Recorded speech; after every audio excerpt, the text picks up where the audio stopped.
Hi, in this video, I am going to show you how you can add buttons to custom modules or any other modules that are not set up by default.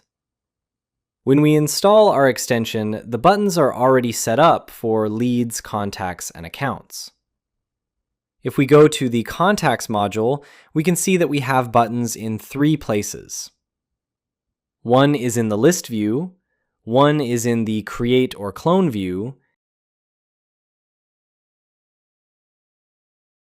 and another one is in the Details view. But if you go to any custom module, you can see that we do not have these buttons by default. If you open a record inside the custom module, you can also see that the Address Toolkit button is not available in the Details view. So in this video, I am going to show you how you can add it. First, go to the Setup page. Then go to Buttons.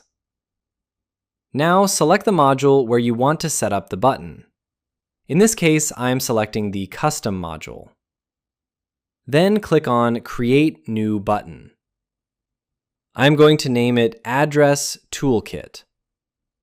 For the action, select Open a Widget. Now select the page where the button should appear.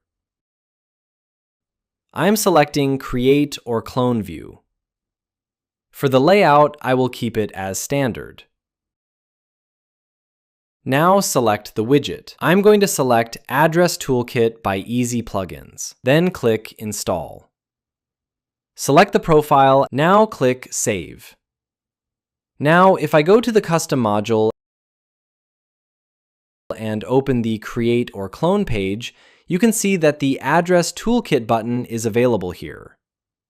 When we click on it, it opens the Address Toolkit widget. From here, you can select a place or address.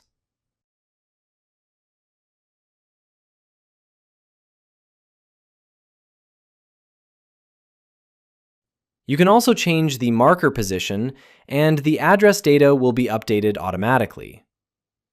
The fields you see here are populated based on the settings you created in the Google Address Toolkit settings page.